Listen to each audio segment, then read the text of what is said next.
Hi guys, magandang umaga sa inyong lahat.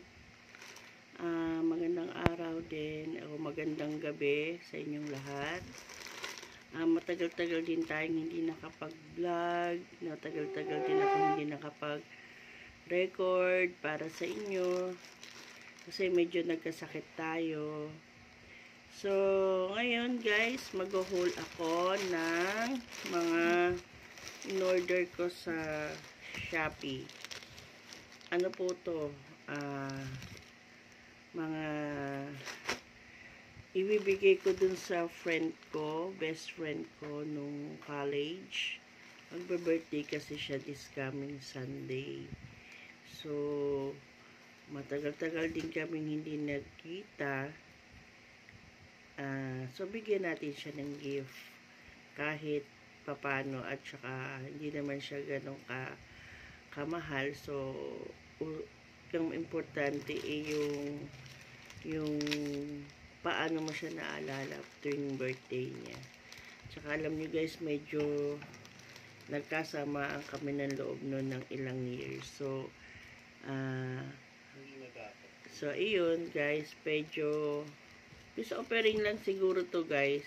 Sabi nga ni partner, hindi na dapat daw sinasabi yan. Pero minsan, try to be honest na lang tayo sa mga viewers. Diba? Hindi tayo kailangan magtago dahil tayo naman dito, magkakasama. Pwede naman kayo mag-comment. So guys, ito yung aking unang ibibigay sa kanya. Lipstick. Kasi guys, mula nung college kami, mahilig talaga yun sa lipstick. Ever since nakilala ko siya, lipstick na ang napansin ko sa kanya.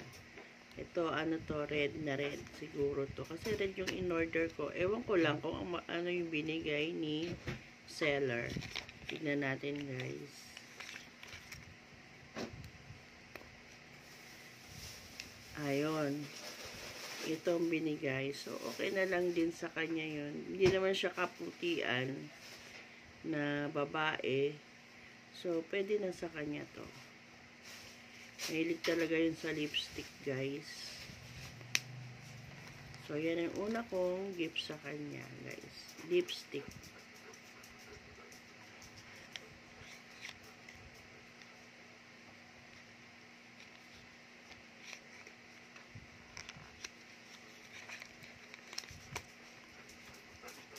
Kumusta naman kayo guys dyan?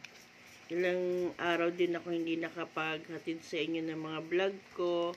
Sana maayos naman kayo at nasa maayos kayong kalagayan. Ito po.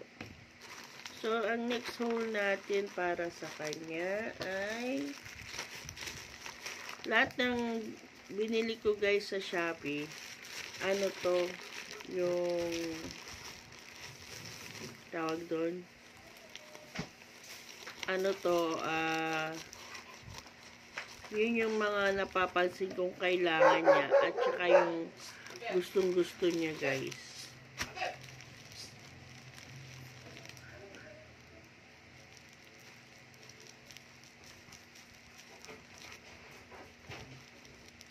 Pasensya na kayo, maingay aso namin. Ang laki-laki kasi nung aso namin. Alam nyo guys, ito, binigyan ko siya ng lighter. Kasi guys, alam nyo, yung aking friend na yun, or best friend ng college, since college, naninigarilyo na siya. Ever since noon, naawat-awat namin siya, naming magkakaibigan, ng mga barkada namin ng college, hanggang sa hindi na talaga siya maawat. So guys, niyaan na lang namin siya. Ayun, so binilang ko siya ng, ano ba partner niyan, sigarilyo guys. Siyempre lighter. So binigyan ko siya ng lighter Ito, refillable size. Mura lang naman to guys sa Shopee. Pink. So, ayun. Bahala na siya bumili nung ano nito. Ang tawag doon, yung panglagay sa lighter. Yan. Bahala na siya. So siya na lang bahala. Pero okay naman. Tingnan ko nga kung gumagana. Baka ano yun di yung nilalagay sa lighter? Butane daw, sabi ni partner. Ewan ko. Ito, parang butane ba? Hindi. Fluid. Fluid. Lighter fluid. So, bahala na siya guys bumili ng lighter fluid. Yung best friend ko na yun. So, yan. So, binilang ko siya niyan. Sumisindi naman guys. Okay naman sa testing. This coming Sunday, ilang years na rin kayo magkaibigan. Since 19 years old kami, pagka-graduate ko ng high school. Friend ko na siya sa school ng saan ako nag-college, nung unang college ko pagka-graduate ko ng high school. Friend ko na siya. So, ilang years na rin yun. 19 magpi-52 na ako guys. So, ilang years na rin kami magkaibigan. Marami na rin kami pinagdaan ng magkaibigan. So, worth it naman. Para sa isang kaibigan na matagal mo na rin nakasama. Through thick and thin. Ganun talaga ang magkakaibigan. Minsan nagkakasamaan ng loob. Pero talagang process yun ng magkakaibigan. Hindi laging sweet. Hindi laging tawanan. May iyakan din. May samaan din ng loob. Pero on the long run, kayo pa rin na magkakasama. Ganon. So, ito pa, meron akong binigay sa kanya. Lahat ng binigay ko sa kanya, yan yung kanyang pinaka-main sa kanyang buhay.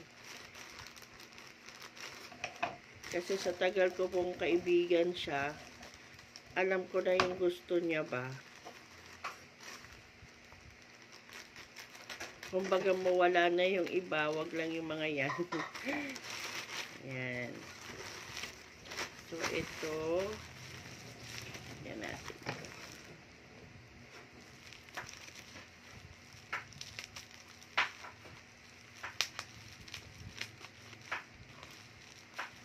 Ilang taon na ba kami magkaibigan, no? Kung 19 years old kami nag-start, maging magkaibigan.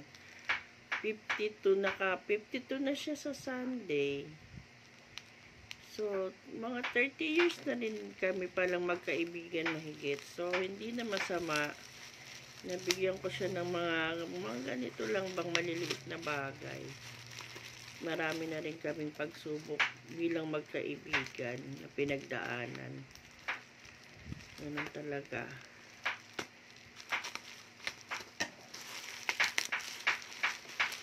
So, ito guys. Ito pulbos. Mahilig magpulbos kasi ang lagi nun guys, ang partner niya sa lipstick niya pulbos. Ang gusto nga niya Johnson na yung Johnson ba powder. Tsaka minsan nagaganito siya.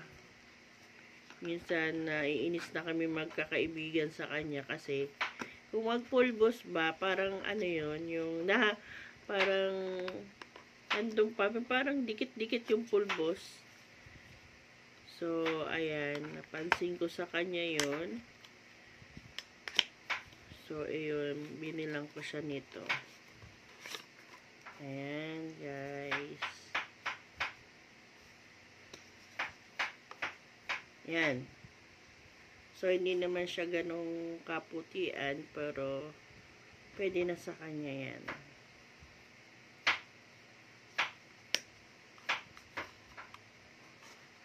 So, ayan. So, nakatatlong na tayo sa kanya.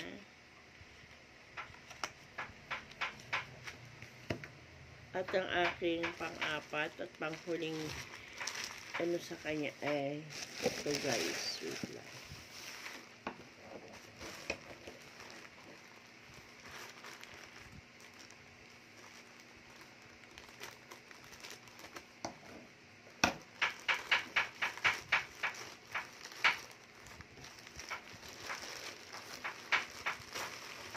Ayan, guys. Ano to guys? Sling bag. Mahilig yan sa bag. Pero ang hiling niya talaga actually backpack na maliit. Pero dahil sa nakita ko siya nung mga ilang buwan na nakaraan na naka-sling bag, so binilang ko siya ng another niyang pwedeng gamitin sa kanyang trabaho na sling bag. Ayan guys. So, tingnan natin, checkin natin yung na-order natin kay Shopee. Kung maganda ba, tama ba, at hindi nakakahiyang iregalo. Kumbaga, walang damage.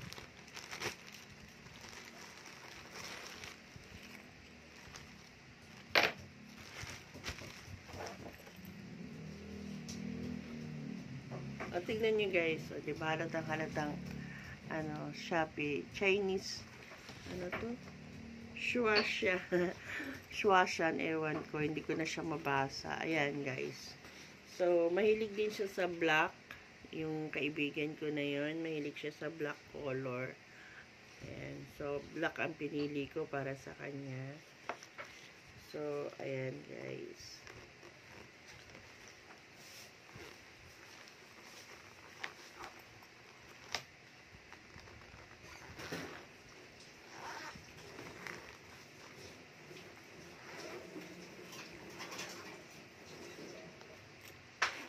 So, tinignan ko muna guys yung mga zipper. At saka yung loob, baka mamaya may tas-tas. Wala naman. So, ayan. Ito yung kanyang pang-adjustment sa shoulder niya. Maraming pocket siya. Guys, so ayan. Maraming pocket. So, ayun guys. So, ayun lahat. Itong lahat na to.